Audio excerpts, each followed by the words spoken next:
What's going on, guys? Welcome to this episode of Home Built Workshop. Have you guys ever wondered why it is when you watch a video of somebody building something, it always seems to come out flawlessly, the project goes perfect, yet when you go out to your shop and try to do the exact same thing, it doesn't ever seem to go as planned? Well, hopefully this video is proof that it doesn't always go that way. Things don't always work out, as we're about to find out.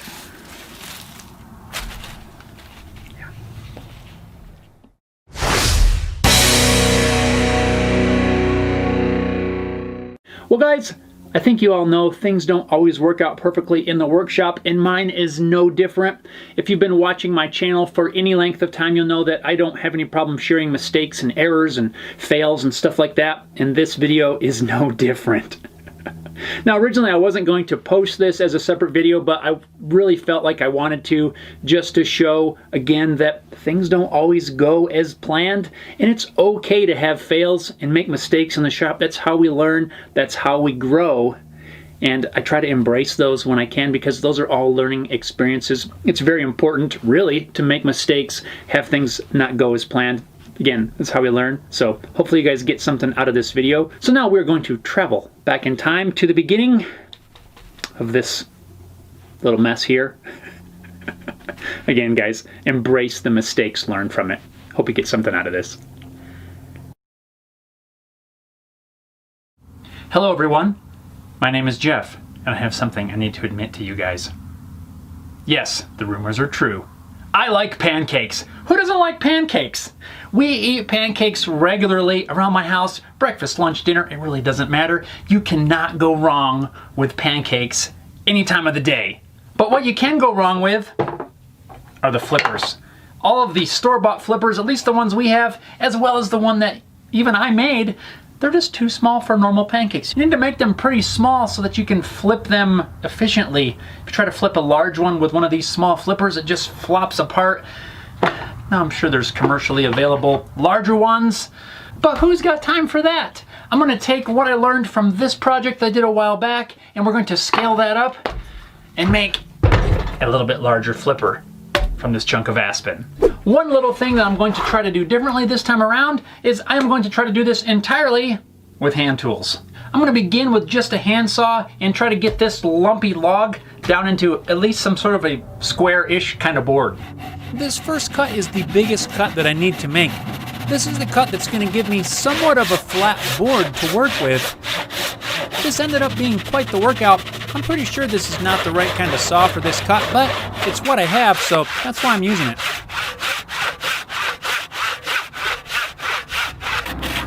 Once I got down far enough, I just cut in from the side to separate the piece.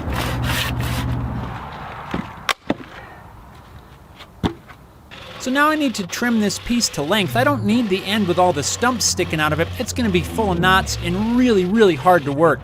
This time I'm trying a camping type saw just to see if it cuts any better. I think it may have cut a little bit faster, but it was still quite a bit of work. That was a lot of work. You think it'll flip pancakes like that? No, we're not done yet. The reason I cut this so thick is because the handle is going to be somewhere around here in this area, and it's going to angle up here. So I wanted to make sure I had enough room up here to get the angled part. We got to remove some more material. Well, before I make any more cuts, I want to try to roughly flatten this top face. This is really rough and kind of wonky because this log was split in half. I'm going to try to flatten that out a little bit. Just going to use my old trusty number 5. Let's see what we can do.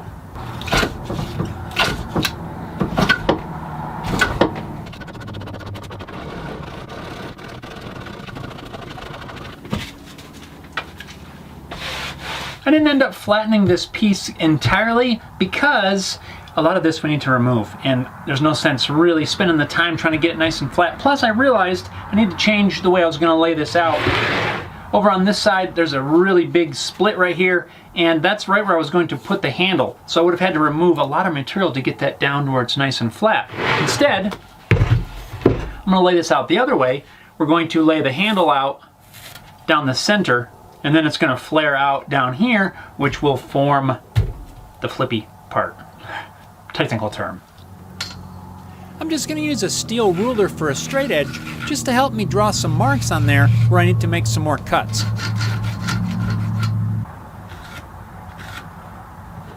These parts need to take a hike. We're going to do that by making a couple of cuts down to here, and then we'll split this off.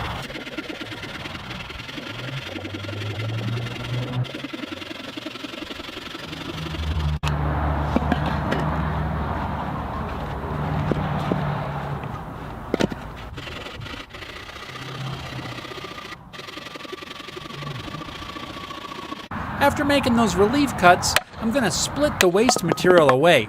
Now I do know that this is not really the recommended way to use an axe, but I don't really have any other way to split this material off of there, so use what you have. Now I think right here probably should have been somewhat of a clue that I was in for a struggle. You saw how the first side of the waste material really split off nice and clean? This side just doesn't want to let go. You can kind of see the big old knot sticking out of the side that's kind of holding that piece on. There's a couple more knots buried in there that I thought I'd be able to work around, but we'll just keep going.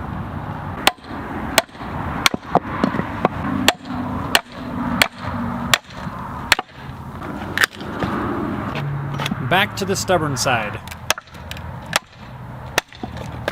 Hey, that worked that time. Now I'm going to make one more relief cut so that I can split off the rest of the material that will rough out the basic handle.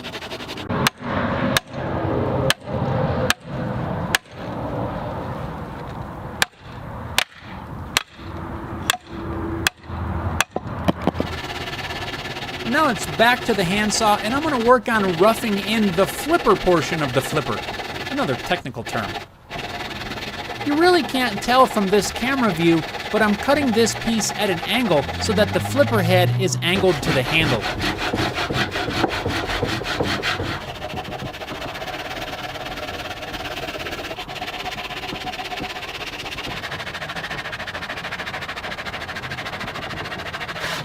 And one more relief cut to hopefully separate the waste piece.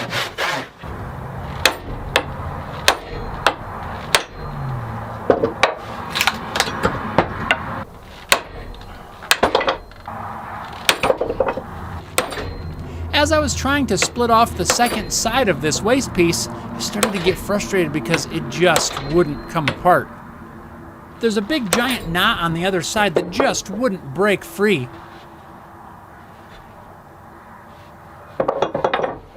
I ended up switching back to the handsaw and trying to cut through the knot. I'm hoping this knot will go away. I don't know how far it goes through. I don't see it on the back side. I'm hoping when I cut this off it'll be gone, because that's going to be really hard to shape. It's really solid.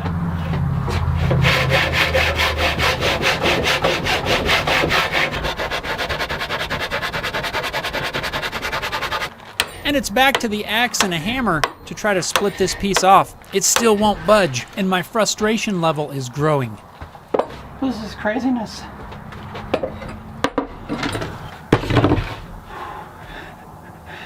That was a lot of work. A lot more than I thought it was going to be.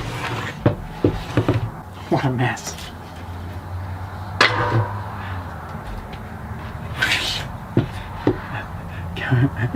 Can we just leave it like this? It's sort of flipper shaped. The show must go on. Well, there's a lot more material to remove, but the overall shape is kind of correct. Let's keep removing some material and see what we can get. I'm going to try to flatten this back first. I think if I can get at least one side nice and flat, I can use that as kind of a reference side. It's going to be a little hard because there's still a little bit of a knot there, so I'm not sure how that material is going to remove, but we're going to go for it. So I'm probably going to have to break out the saw and trim some more stuff off of here, but right now, let's do this. So now it's back to the hand plane to start flattening the back. This started out halfway decent, but as I got further down into the piece of wood, more and more of the knot was exposed, and it got harder and harder to remove this material.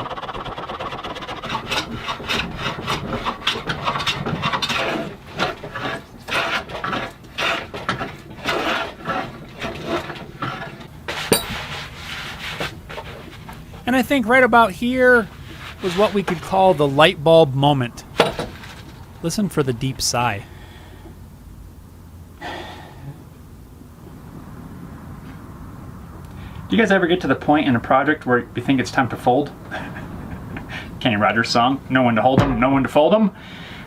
I've run into what I think is a pretty bad problem here. I saw this as a possibility, but honestly I thought I could be able to work around this. There were some knots in here, and I thought really I'd be able to just flatten them over. It was gonna be a little bit hard to work, but overall it was gonna work out okay. There's this bark inclusion, or where a branch or something was right here, and I'm now feeling a crack that's beginning to open up. I believe it's going to become more of a problem because now I'm at the point where I can flatten off these sides and really begin to take this thickness down. That inclusion is right on the edge, and no matter how far I cut this in, it's going to still be there. So I think that crack is going to be right along the edge of my flipper. So when I'm flipping my pancakes, it's gonna want to break. Now, I could cut this off shorter, but that's still going to leave me with not as big a flipper as I wanted. I wanted like a big flipper, like this. That's it for this episode.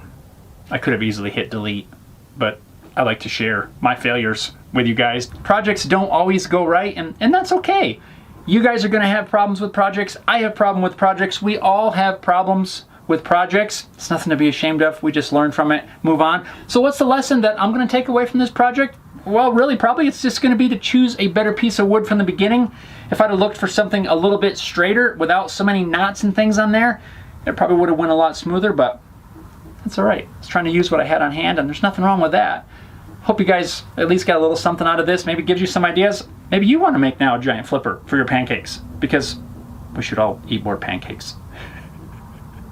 Thanks a lot for watching, guys. I appreciate each and every one of you. We'll see you next time.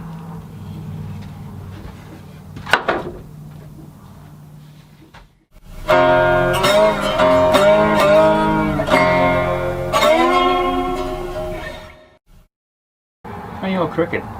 Everything's crooked. Why are they all crooked? What's going on there? You're crooked. Why is that? How's that? Better? Honestly, I can't recommend enough just an inexpensive pair of leather work gloves. These don't have any sort of insulation or anything in there, just leather gloves. Inexpensive, they're like, I don't know, 10, 12 bucks a pair. I went a very long time without using gloves, but now I really like them. I don't know, how is this gonna work? You ever start to doubt yourself? Stop it, don't do it. What a mess. There's a knot. There's a knot. There's a knot. There's a knot. It's full of knots. Guys, I just want to say, don't ever be afraid to have a project fail. Learn from it, embrace it, and move on. Yeah.